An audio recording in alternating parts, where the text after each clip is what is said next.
Il y en a qui ont un rêve, des ambitions, mais ne sont pas prêts à faire tout ce qui vient avec. Steve, il l'a fait. Moi, je trouve que son histoire est unique. C'est une histoire exceptionnelle parce que c'est le premier au Québec qu'il y a eu à Alabama. Steve, on l'a aidé et ça, il est très reconnaissant de ça. Il n'a pas oublié d'où il vient. Et ce qui me fait plaisir, c'est que mes enfants sont conscients de ça, que Mégantic nous ait tout donné. Sans tous ces gens qui étaient là aujourd'hui, je n'allais pas arriver. J'allais même pas espérer rentrer au cégep. Mais c'est des personnes qui ont vraiment cru en moi, qui m'ont donné les outils pour réussir. Pour les 4 prochaines années, je vais amener mon talent et poursuivre mon parcours sportif et académique à l'Université d'Alabama. Roll Tide!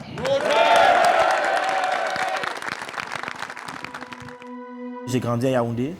J'ai vécu avec ma mère et mon père, puis il y a eu une séparation. Ma mère, elle est venue au Canada. Je ne savais pas où j'allais.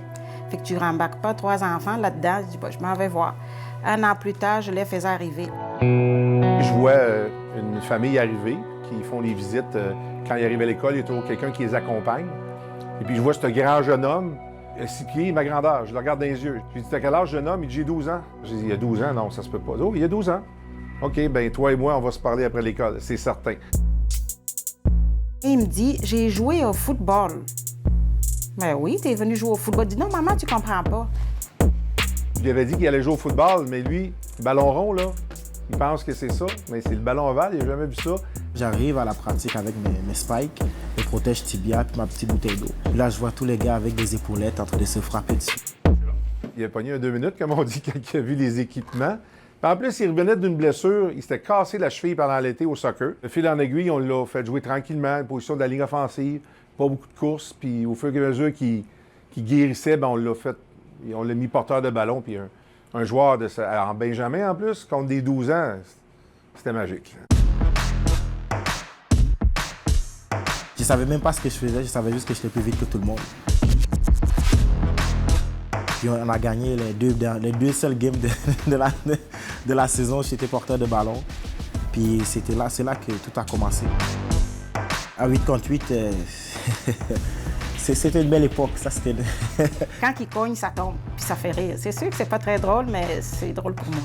Il y avait 4-5 joueurs dessus, puis ils continuaient à courir. Il fallait vraiment le pincer au niveau des jambes, puis serrer pour qu'il tombe. La plupart du temps, il y avait des gars qui s'écartaient un peu, mais ça fait partie un peu du jeu. Tout le temps que j'étais au secondaire, j'étais en adaptation scolaire. J'avais comme 2 ou 3 classes en dessous de tout le monde. Nous, en Afrique, on a le système d'études de la France. On arrive ici, c'est pas la même affaire. J'avais pas de difficulté à l'école. J'ai négligé les tests de début. Puis après avoir passé tous ces tests-là, ils m'ont classé. J'étais supposé être en secondaire 3, puis je faisais encore des trucs de 6e année. Éventuellement, je continuais là-dedans avec mon parcours parce que je ne savais pas où ça allait amener, puis je ne voyais pas l'impact, puis je ne voyais pas l'importance de l'école dans mon parcours. Mais tout a changé en 2019, quand mon coach Yannick Thibault m'a inscrit en Team Québec. Steve Bolo Boumoua. Puis j'arrive là-bas, je suis trop gros pour être un porteur de ballon. Puis les gars ils disent on va aller en defense. Déjà, je viens, tout ce que je faisais, c'est courir avec la balle, puis on dit va en defense, essayer des affaires. J'ai bien performé, j'ai été MVP Defense, alors que j'avais vraiment jamais joué au football de ma vie. C'est là que j'ai su qu'il y avait quelque chose à faire avec le football. Steve Bolo, yeah. Tu ne pourras pas jouer au football si tu ne vas pas à l'école.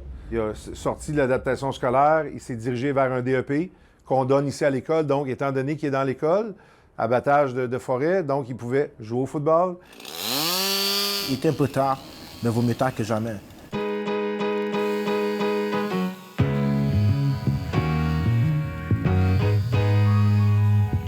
Le matin, j'allais à l'école. Le soir, j'allais aux adultes. Puis avant d'aller dormir, il fallait que j'aille travailler. Fait que chaque été, j'avais pas de congé d'été. Je faisais des cours d'été. J'étais à la polyvalente. Puis je suivais un DEP. Abattage et débardage forestier. J'étais juste dans le bois en plus. Un gars, j'aime pas vraiment le froid comme ça. J'ai bûché le matin jusqu'au soir. On était là dans la forêt, tu fais tes affaires pour avoir des crédits nécessaires pour rentrer au cégep. Il se reposait pas, puis ça me déchirait le corps. Il allait courir tôt le matin avant d'aller à l'école. Et après l'école, il allait à ses pratiques. Après les pratiques, il revenait, il allait courir. Il n'avait quasiment pas de vie. J'avais promis aussi à ma mère aussi qu'elle serait fière de moi. Je ne vais pas dire dans quel domaine ou comment, mais j'avais promis que je vais faire quelque chose, je vais être fière de moi. Mes enfants m'ont vu travailler de soir de nuit pour être capable de payer. J'étais mère monoparentale à l'époque. Fait que c'était pas facile. Mes enfants me voyaient. J'allais pleurer en cachette, mais Steve me voyait pleurer. Vous devez retenir, c'est faites l'école si vous ne voulez pas finir dans les shops comme maman.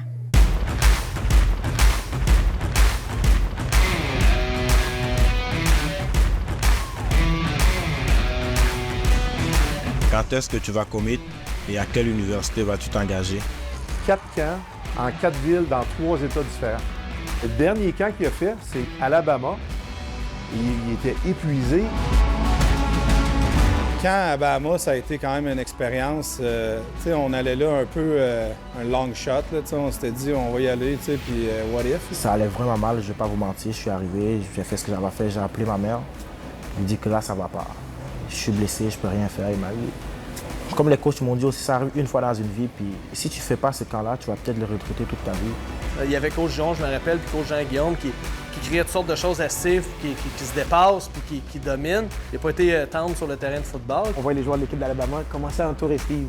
Il l'aimait beaucoup. C'est là, par la suite, Nick Saban est apparu. Le coach a juste dit, le big boss est là, en parlant de Nick Saban.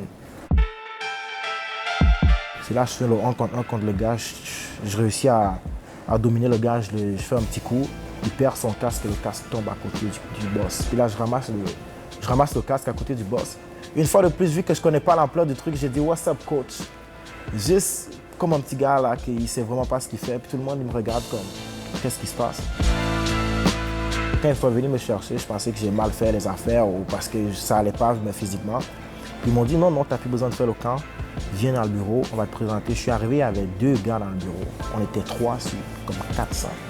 Il m'a dit, envoie-moi une game complète pour t'évaluer ce que tu fais, même quand le jeu est à ton opposé, juste comment tu réagis sur le terrain. Il a évalué la game. On a fait un FaceTime. Le gars m'a dit, félicitations, on a vu ce qu'on avait à voir. Je n'avais rien à dire, juste le sourire. Tout ce que je voulais, c'est raccrocher et appeler ma mère. Si Steve est meilleur, il a choisi l'école des meilleurs et il va y arriver. Il sait ce qu'il attend. Il réagit bien à la pression, Steve. Il va y arriver. Moi, je ne suis pas inquiète.